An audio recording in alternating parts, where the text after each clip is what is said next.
नमस्कार दोस्तों, कारीगर प्लस में आपका स्वागत है। मैं सुनील विश्वकर्मा।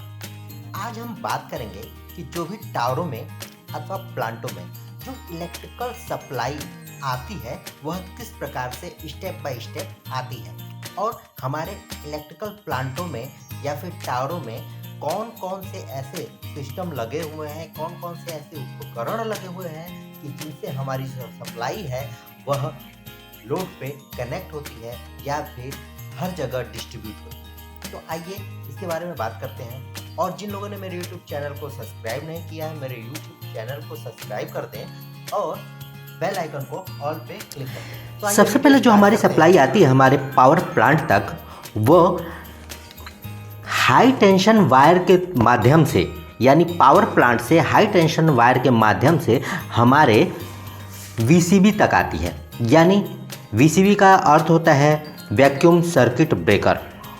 VCB के बाद हमारे जो ट्रांसफार्मर लगे हुए हैं, यानी जो भी हमारे स्टेप डाउन ट्रांसफार्मर लगे हुए हैं उसमें वो सप्लाई आती है। स्टेप डाउन ट्रांसफार्मर हमारे हाई टेंशन लाइन को लो टेंशन में बदल देता है, यानी 415 वोल्ट AC में बदल के हमारे जो ACV लगे हुए हैं यानी एयर सर्किट ब्रेकर वहाँ पे पहुँचा देता है। एयर सर्किट ब्रेकर के बाद हमने लगा रखा होता है अपने प्लांट में ATS यानी ऑटोमेटिक ट्रांसफ़र सिस्टम।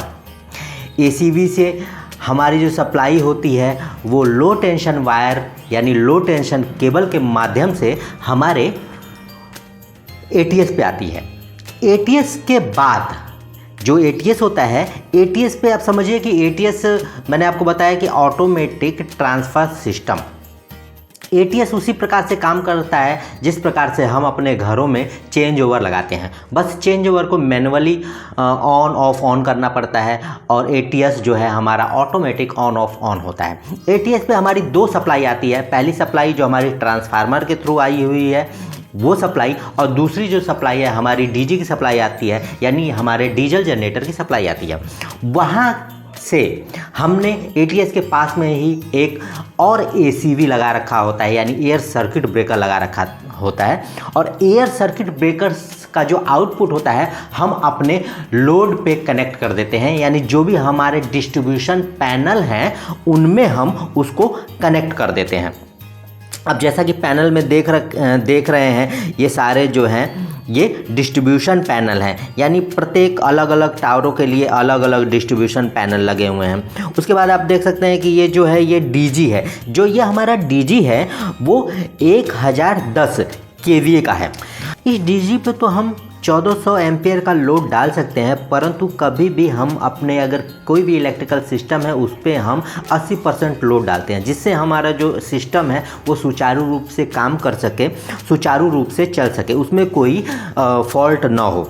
तो हम अपने DG पे ज़्यादा से ज़्यादा 1100 एम्पियर का लोड डालेंगे, जिससे हमारा DG सेफ़ रहेगा, सुरक्षित रहेगा, अच्छी तरीके से वर्क करेगा।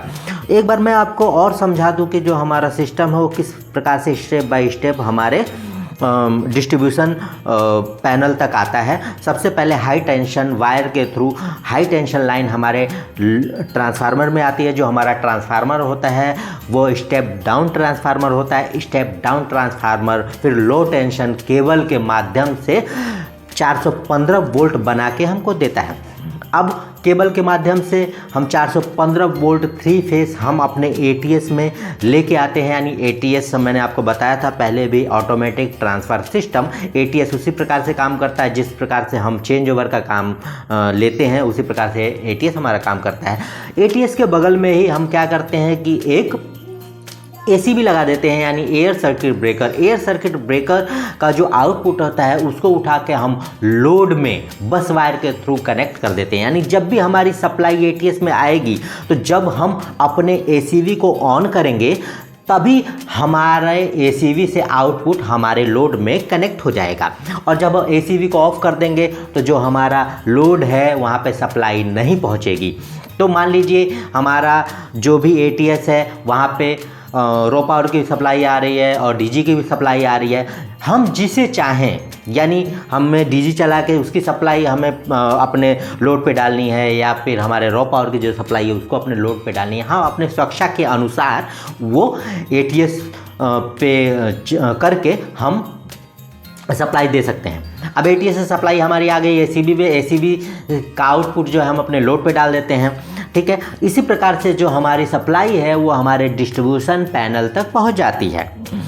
इसके लिए हम एक डीजी ऑपरेटर रखते हैं। डीजी ऑपरेटर को पता रहता है सारे सिस्टमों के बारे में, किस प्रकार से सप्लाई कहाँ पे ट्रांसफ़र करनी है, कहाँ पे कट करनी है।